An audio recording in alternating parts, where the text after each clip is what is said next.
국민의힘의 반대를 위한 반대 행태가 계속되고 있습니다. 법사위원장 자리를 요구하며 총리 인준은 물론 추경심사까지 연계해 어깃장을 놓고 있습니다. 국민의힘은 내수 침체로 어려움을 겪고 있는 국민이 보이지 않습니까? 민생을 시급히 살려야 하지 않겠습니까?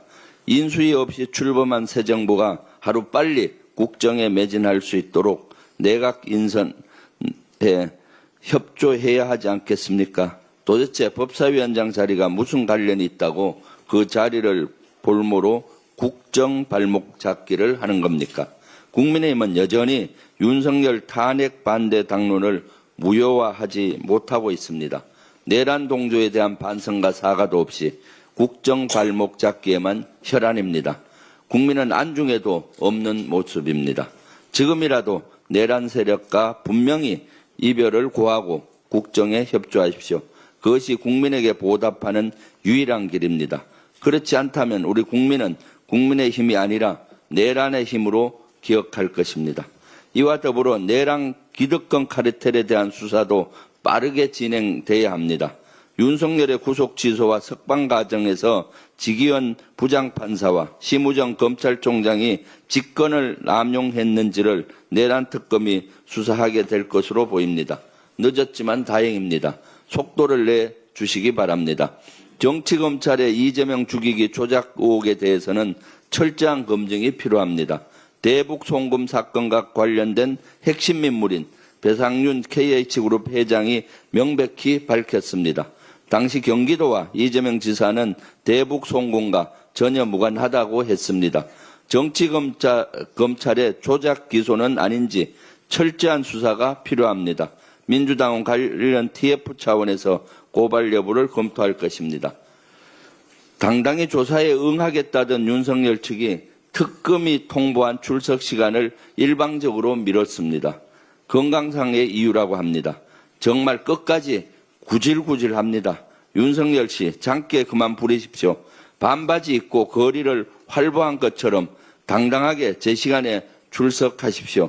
윤석열 측은 또 비공개 출석까지 요구했습니다. 서울고검 지하주차장으로 들어오게 해달라는 겁니다. 너무나 뻔뻔합니다. 무슨 초대라도 받고 행사장에 가는 겁니까? 어이가 없어서 말이 안 나옵니다. 특검은 윤석열의 요구를 받아들이지 않겠다고 밝혔습니다. 전직 대통령 누구도 그렇게 한 적이 없는데 윤석열에게만 특혜를 줄 수 없다는 이유입니다. 당연한 조치입니다. 그런데 윤석열 측은 요구를 수용하지 않으면 출석하지 않겠다는 의견을 냈습니다. 사실상 출석 거부이자 시간 끌기입니다. 특검은 단호하게 대응해야 합니다. 내란 수개에게 끌려다녀서는 절대로 안 됩니다. 출석하지 않으면 즉각 체포영장을 다시 청구하십시오. 대한민국의 법치가 살아있다는 것을 엄중하게 보여주십시오. 경제와 민생을 살리는데 여야가 따로 있을 수 없다. 이재명 대통령이 어제 시정연설에서 이렇게 말했습니다. 전적으로 동의합니다. 지금 대한민국의 최우선 과제 중 하나는 민생 회복입니다. 12.3 비상계엄은 가뜩이나 침체된 내수 경기에 치명타를 입혔습니다.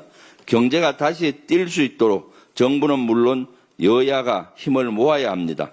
이번 추가 경정 예산안은 내수 침체를 살리기 위한 마중물입니다.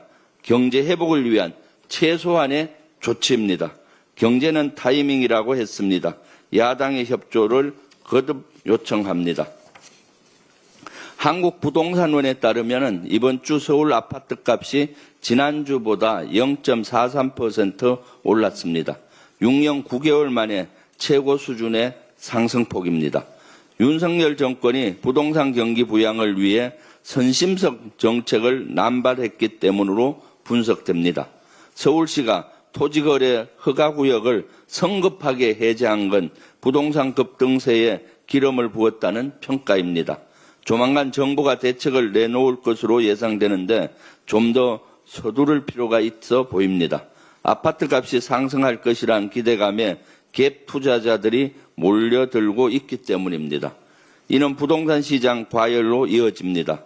생활 물가에도 악영향을 줍니다. 아파트값 상승이 계속되면 오피스텔과 빌라 가격도 뜁니다. 임대료와 보증금도 오릅니다. 이는 결국 생활 물가를 상승시키는 요인이 될 수밖에 없습니다. 민생을 살리기 위한 이재명 정부의 노력이 수포로 돌아가지 않도록 금융당국과 국토부는 물론 민주당도 머리를 맞대겠습니다. 이상입니다.